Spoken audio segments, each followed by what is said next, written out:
बिस्मिल्लाहिर्रहमानिर्रहीम, अस्सलामुअलैकुम। आपको खुशामदीद कहते हैं बोल न्यूज हेडक्वार्टर्स में। मैं हूं आपके साथ सलमान मिर्जा और मैं हूं शाइस्ता शहजाद। हेडलाइंस आपने जानी, बुलेटिन में बात करेंगे। सलामती पर समझौता कैसे, कौमी सलामती पॉलिसी में खास क्या, एपेक्स कमेटी के फैसले, क्या गिरवी क्या खुद मुख्तार, -4 कौन,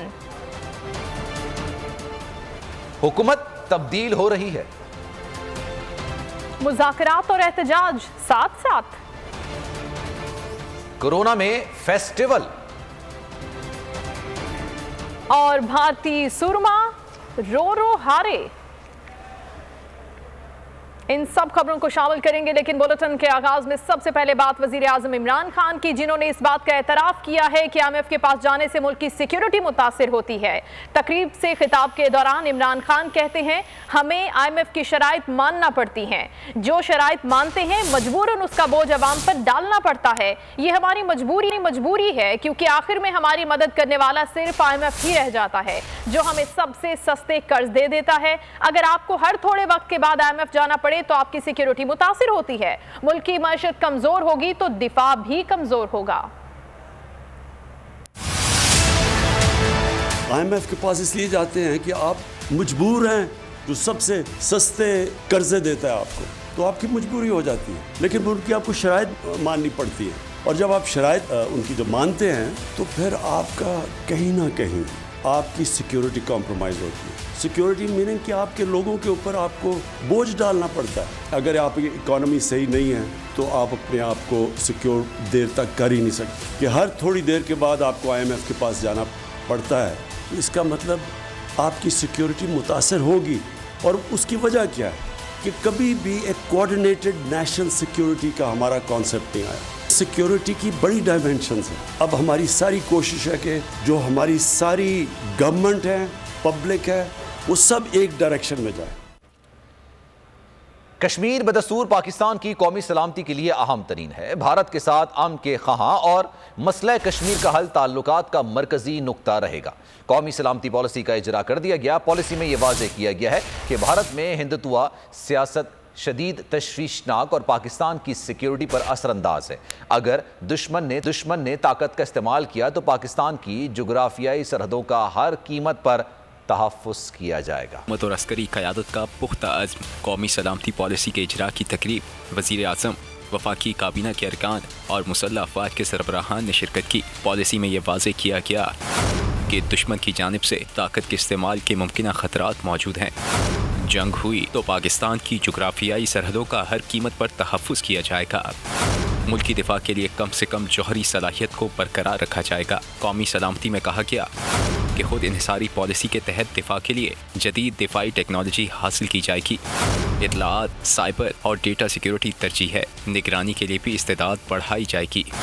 दिफाई पैदावार, मवासलाती नेटवर्क और इलेक्ट्रॉनिक वारफेयर सलाहियत भी बढ़ाने का फैसला किया। पॉलिसी में यह वाज़ेह किया गया कि एविएशन और सिक्योरिटी प्रोटोकॉल में बेहतरी के साथ बहरी निगरानी को भी मौसर बनाया जाएगा। मुस्तकबिल के चैलेंजेस से निपटने के लिए खलाई साइंस और टेक्नोलॉजी में वुसअत लाई जाएगी। कौमी सलामती के तमाम पहलुओं पर पॉलिसी एक जबरदस्त इकदाम है। Army chief general Qamar Javed Bajwa की कौमी सलामती पॉलिसी के इजरा के बाद सहाफियों से गैर रस्मी गुफ्तगू। कहा, मिलिट्री सिक्योरिटी कौमी सलामती का एक पहलू है और ये दस्तावेज कौमी सलामती को यकीनी बनाने में मददगार होगी। अफगानिस्तान के अवाम को किसी सूरत तनहा नहीं छोड़ेंगे। वजीर आजम की जेर सदारत एपेक्स कमेटी इजलास का एलामिया जारी कर दिया गया।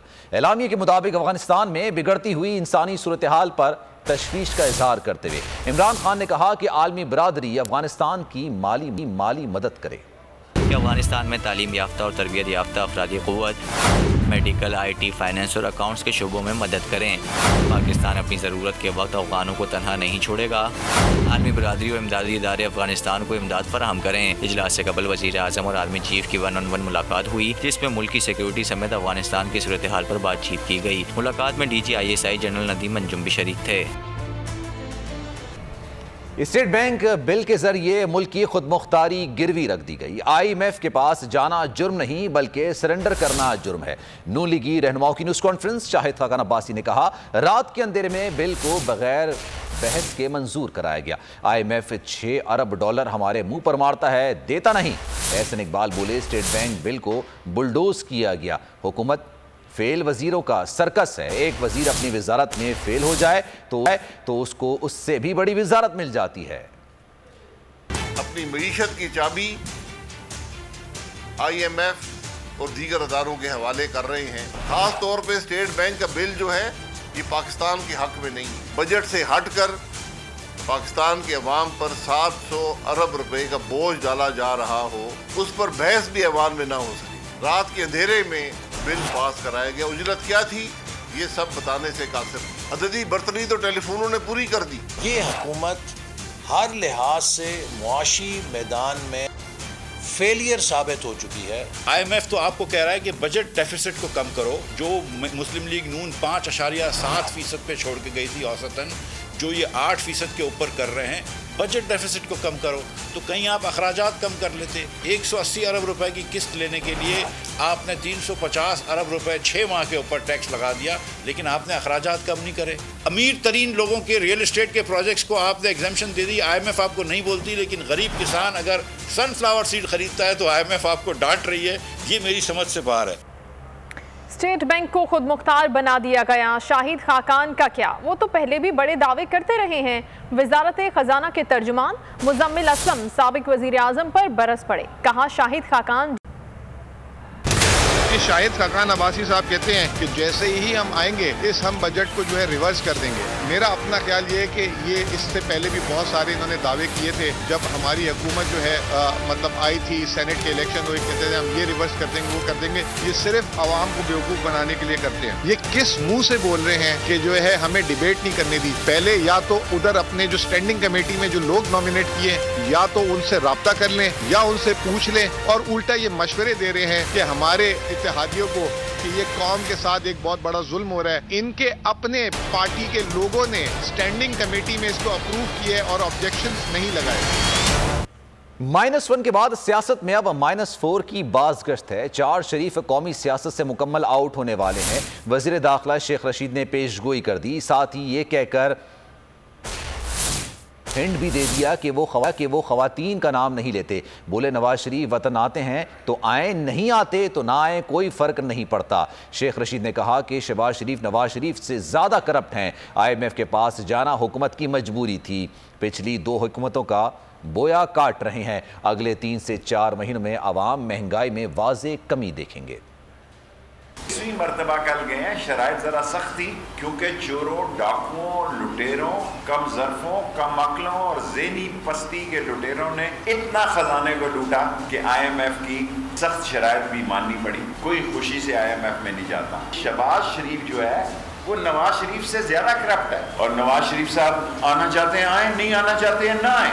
चारों शरीफ माइनस है पाकिस्तान की सियासत में। ये चाहते हैं कि जो सर इमरान खान के हाथ पर रखा गया वो इनके हाथ पे रखा जाए। वह ये है सियासत। वो हाथ इनकी गर्दन पे तो आएगा, इनके सर पे नहीं आएगा। और 23 मार्च के एहतराम को मलूज़ खातर रखा जाए। ये मुल्क की सलामती और कौमी मामला है। लोग इन चोरों को जेलों में देखना चाहते हैं। ये इमरान खान से लोगों की तवक्के थी। लोग इमरान खान से ये तवक्के करते थे कि लूटी हुई दौलत को वापस लाएं और इनको जेल की सलाखों के पीछे करें। इसमें हम कामयाब हैं। सियासी जमातों से मिलकर ऐवान में तब्दीली लेकर आएंगे। इस हुकूमत से जल्द छुटकारा हासिल करेंगे। पंजाब असम्बली में कायदे हिज़्ब इख्तिलाफ हमजा शहबाज का ऐलान। लाहौर में मीडिया से गुफ्तगू में कहा, PTI का सियासी जनाजा बड़ी धूमधाम से निकलेगा। इमरान न्याजी अब अल्लाह की पकड़ में है, हम मुहासबा करेंगे। ऐवान वज़ीर आला में रेट तय करके अफसरान की तैनातियां होती हैं। इमरान न्याजी अपनी आंखों की पट्टियां खोल दो, बनी गाला की पहाड़ी से नीचे आके उतर के देखो, तुम्हें पता लगे कि ये अवाम के दुख कितने गुना बढ़ गए हैं। और ये जो पेट्रोल बढ़ने जा रहा है, उसके बाद पेट्रोल की जो कीमत है वो पाकिस्तान की 74 साल तारीख में सबसे बुलंद तरीन सतह पे होगी। जो इलेक्शन कमीशन की स्क्रूटनी कमेटी की रिपोर्ट है, उन्होंने इसको सर्टिफाइड चोर डिक्लेयर कर दिया है। झूठे शख्स से जिसका नाम इमरान नियाजी है, इसको भागने नहीं देना। मेरे पास मुस्तनद इतला है कि ऐवान वज़ीर आला में चाहे वो पुलिस अफसरान हैं, चाहे वो ब्यूरोक्रेट हैं, रिश्वत के सौदे ऐवान वज़ीर आला में बुज़दार साहब खुद करते हैं। ऐवान के अंदर तो सियासी जमातों के साथ मिलकर तब्दीली लेके आएंगे, अवाम की बेहतरी के लिए, किसी जाती लालच के लिए नहीं। और इंशाल्लाह मुझे उम्मीद है कि PTI की क़यादत के अलावा और जो सियासी जमातें ऐवान में हैं, वो पाकिस्तान का दर्द रखती हैं, इन खिलवाड़ करने वालों का मुहासबा करेंगी।